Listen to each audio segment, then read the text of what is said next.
Riverdale is the most frustrating thing.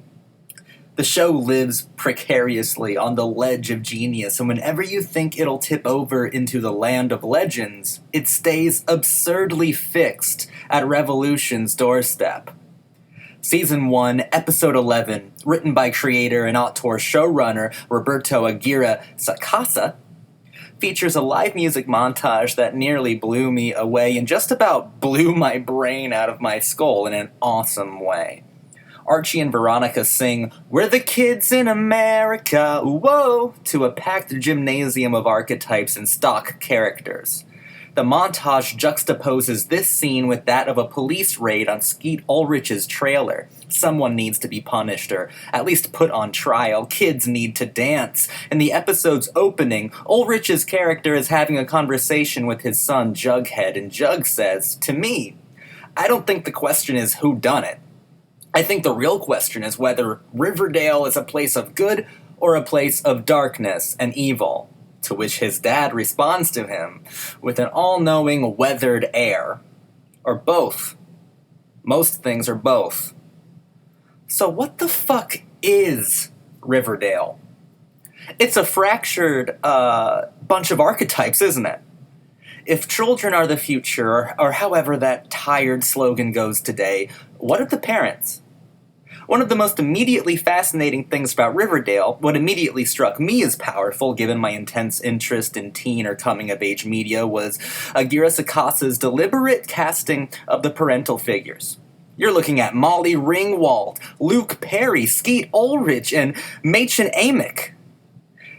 The Breakfast Club, Beverly Hills 90210, The Craft, and Twin Peaks, Pretty in Pink, Buffy the Vampire Slayer, Scream, and I know they're eventually joined by Kerr Smith, Jack McPhee, Dawson's Creek, something I'm truly excited for, and I can't wait till I think Season 4 for that. I'm not sure when Kerr comes in, but Kerr Smith is awesome. Jack McPhee forever, man. I love Dawson's Creek, and I love him on that show. I'm truly excited for that, but ask yourself, as I demanded from myself, why? Why this deliberately morbid showcase of teen idols past? Nostalgia? Kind of, but it's not sentimentality. Aguirre-Sacasa wants you to remember, but not remember them fondly. At least not particularly. Riverdale wants you to notice and study their age, their wrinkles. Billy Loomis with crow's feet, Pike frail, and Samantha Baker a shell of her former self. The parents appear to suffer nearly PTSD-like symptoms stemming from a shared former glory. This is fascinating to me. What's Riverdale really saying about this? What's it truly saying about Archie and Jughead, or Betty and Veronica? Absurd, deconstructed archetypes born of broken, defeated legends? Paradise lost? The innocence of Archie comics pure is long gone. There's no going back, only forward. Once you hit Scream, you can't turn around again, and you can never really go home.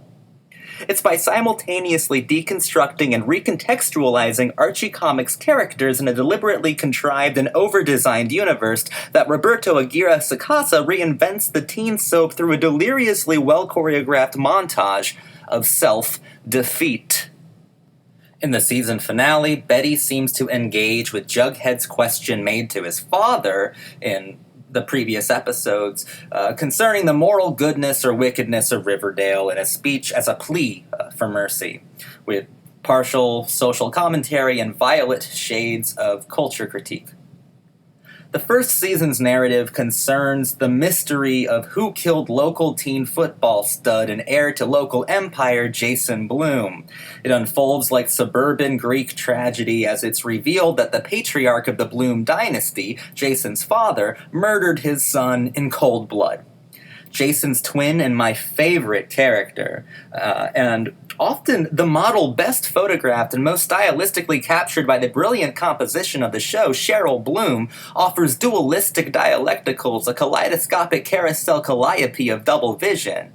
The fractured twin metaphor extends to Archie Comics proper, and the chrome noir versions of them that we see here to the teen idols their parents were and continue to artistically and culturally represent, and the fragile, manic shells of themselves they become now. The Cheryl Bloom character ends up burning down the Bloom mansion, and it's beautifully composed and filmed.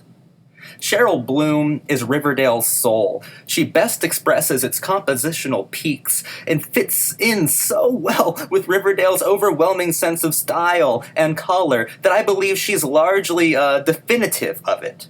She defines it, making her presence the most important thing that the show photographs, as her character alone is most capable of conveying the neon-lit, blood-red spirit of Riverdale.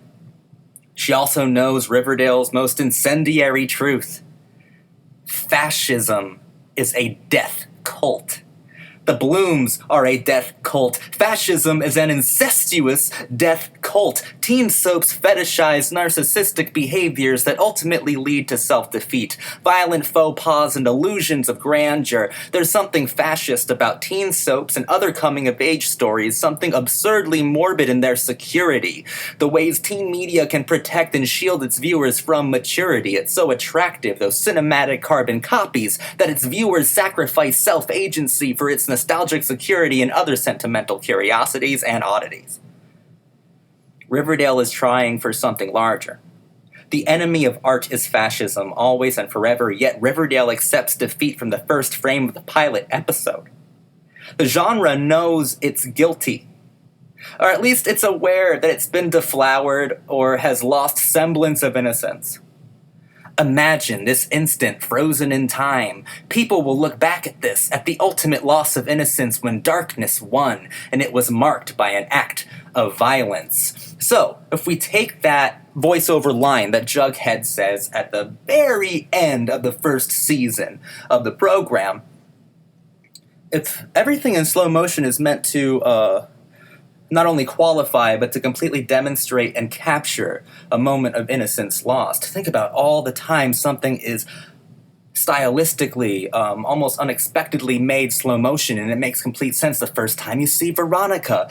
Basically, every time you see Cheryl devising some sort of scheme, it turns into slow motion, and a piece of innocence is lost within that character, within the trappings of the genre itself, and definitely within the kind of dialogue, the interplay that Aguirre-Sacasa is attempting to have with other teen shows, maybe on the CW at the time, but I think as a whole of coming-of-age cinematic landscapes.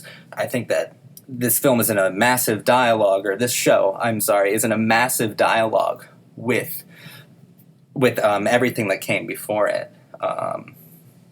And every time you see slow motion, that is something that was once innocent is now lost. But I don't think Aguirre-Sacasa is saying that it's like a mournful quality, because these slow motion shots are so beautifully rendered, so beautifully painted into the show, so beautifully choreographed, contained, and composed, that I don't think that the loss of innocence in Riverdale's mind is a bad thing, a sad thing, something you should mourn, but rather the loss of innocence is the first step to something else. So like the self-defeated nature of the show, once you admit defeat, there's some place beyond that, and it's not necessarily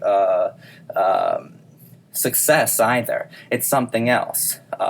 The loss of innocence gives way to sophistication or possibly maturity, though I don't know that's where Aguirre-Sacasa is going. But it gives, so far in the first season, the loss of innocence gives way to, well, at least opens the door for some sort of stylistic transcendence based on how fucking incredibly well the show was put together. They drank many milkshakes that night. As dangerous as the world around them had become, they felt safe in their booths at Pop's Diner. Pop's, a destination located firmly in unreality.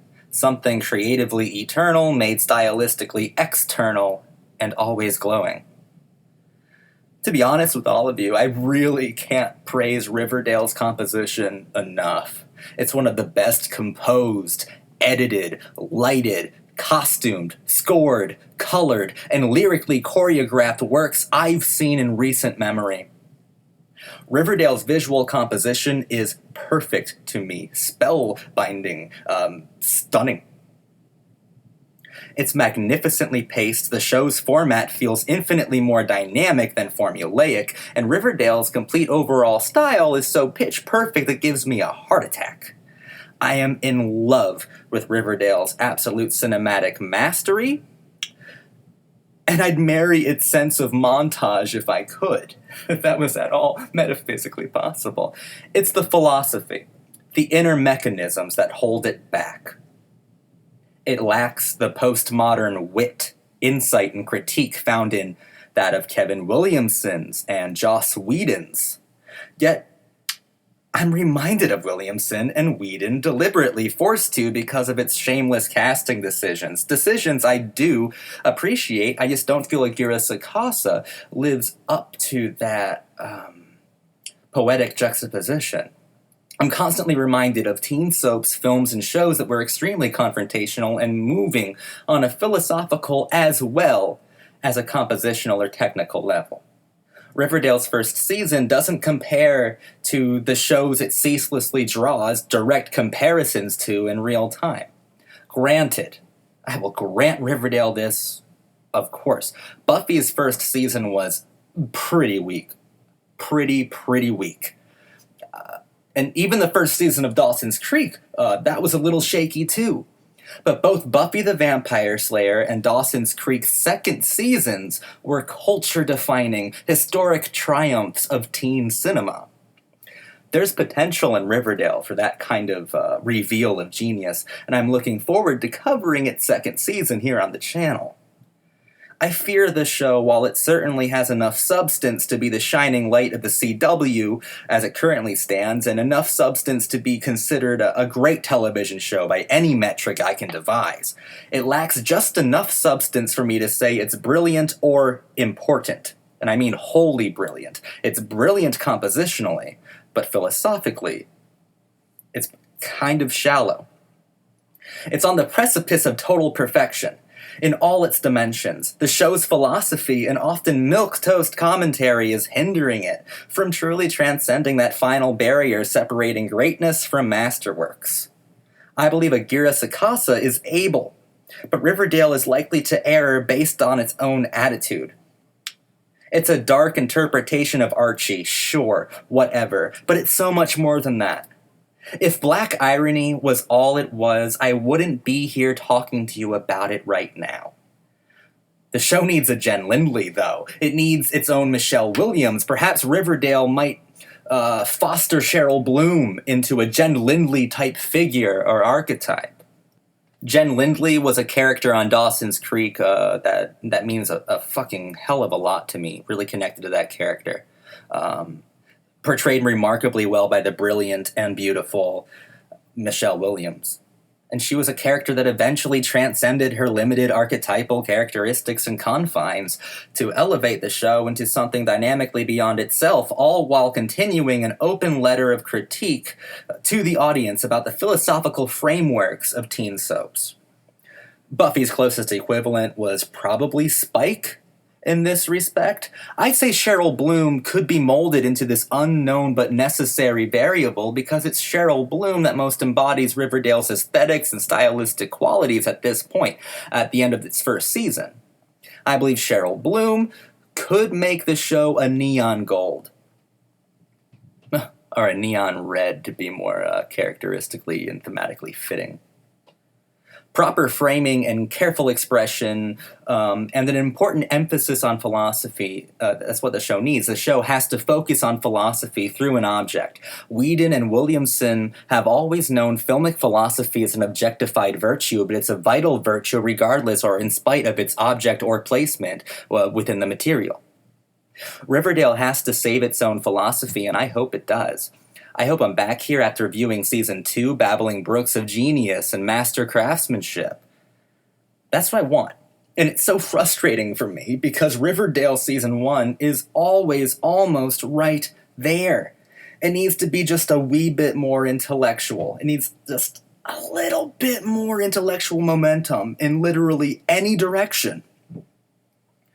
While its visual tones and compositions are dazzling, breathtaking, and planet-moving, its limp philosophy is absurdly inert. Is Riverdale evil? Its tired answer is that everything is both. I wish it thought differently, because I'm bored with that answer, but I was thrilled by the question itself. To call back to Betty's speech in the season finale, she says Riverdale must do better. Yes, Betty Cooper. Riverdale must do better than this. I have all the faith in the world that it can. I have all the faith in the world that when I watch Riverdale Season 2, I'll be talking about a complete and utter and miraculous work of art in the next video about Riverdale. Riverdale must do better. And we'll see. Yeah. See you next time around.